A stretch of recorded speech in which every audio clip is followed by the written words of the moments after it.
থেকে কম নাম বাংলায় বাদ। তৃণমূলের বিএলএদের কৃতিত্ব দিলেন অভিষেক। প্রায় 6 সপ্তাহ লড়াই চালানোর বার্তা অভিষেক বন্দ্যোপাধ্যায়ের। অভিষেক এবং বিএলএদের মধ্যে বৈঠক হয়, সেই বৈঠকে কৃতিত্ব দিলেন অভিষেক। শুধুমাত্র 58 লক্ষ নাম বাদ দিয়ে কমিশন খুশি নয় অভিষেক বন্দ্যোপাধ্যায়। তিনি কি বার্তা দিয়েছেন, এই বৈঠকের নির্দেশ কি, জানবো বিস্তারিত। আবির এই মুহূর্তে আমাদের সঙ্গে রয়েছেন। আবির, এখনো পর্যন্ত বৈঠক চলছে। বৈঠকের মধ্যে থেকে সূত্র মারফত আমরা কতগুলো বিষয় জানতে পেরেছি, যেগুলোর প্রসঙ্গের কথা তিনি উল্লেখ করেছেন। তার মধ্যে প্রথম এবং প্রধান তিনি উল্লেখ করেছেন সিনিয়র সিটিজেন বা প্রবীণ নাগরিকদের যে ধরনের সমস্যার মধ্যে পড়তে হয়েছে। তিনি দিনকে বৈঠকের মধ্যে তারকেশ্বর, বাঁকুড়া, পূর্ব বর্ধমান এই সমস্ত জায়গাকার যে ছবি বিভিন্ন সংবাদ মাধ্যমে দেখা গিয়েছে, সেই প্রসঙ্গের কথা উত্থাপিত করেছেন। এবং তিনি সেখানে বলেছেন যে শুনানির নামে নির্বাচন কমিশন যেটা করছে সেটা একটা হয়রানি তৈরি করছে। যদি সিনিয়র সিটিজেনদের ভোট পোস্টাল ব্যালটে নেওয়া যায়, তাহলে শুনানি করতে গেলে কেন অন্যত্র যেতে হবে তাদেরকে।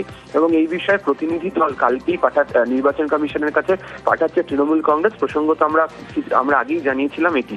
এবং তিনি উল্লেখ করেছেন যে কোনো প্রবীণ নাগরিককে সমস্যার মুখে ফেলার যদি ঔদ্ধত্য দেখাতে যায় কমিশন, এবং যদি কেউ অসুস্থ হয় তাহলে তার দায়িত্ব নির্বাচন কমিশনকে নিতে হবে।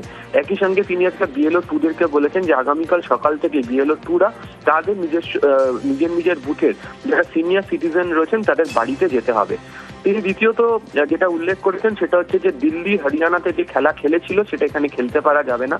তিনি একাধিক কারণ এখানে উল্লেখ করে দিয়েছেন এবং কি ক্ষেত্রে নজর রাখতে হবে সেই প্রসঙ্গের কথা উল্লেখ করেছেন।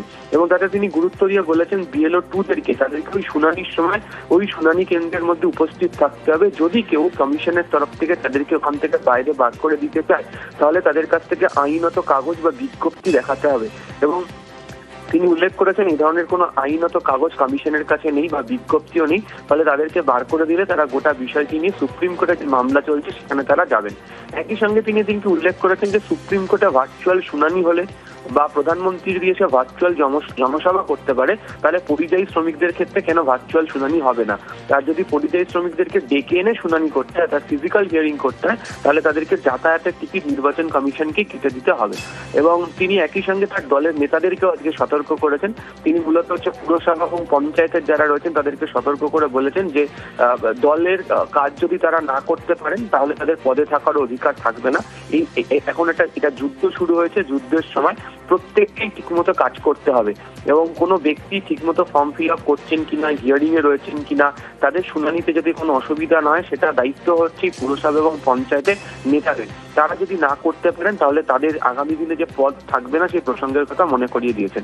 এবং তুমি শুরুতেই উল্লেখ করেছো যে 58 লক্ষ নাম বাদ দেওয়ার কথা বলা হয়েছে, সেই প্রসঙ্গের কথা ওই দিনকে তিনি উল্লেখ করেছেন। তবে একই সঙ্গে বিএলও 2-রা যেভাবে কাজ করেছেন সেইটিও বারবার ধরে অভিষেক বন্দ্যোপাধ্যায়ের গলাতে এখনো পর্যন্ত তিনি যা যা বলেছেন তার মধ্যে উঠে এসেছে।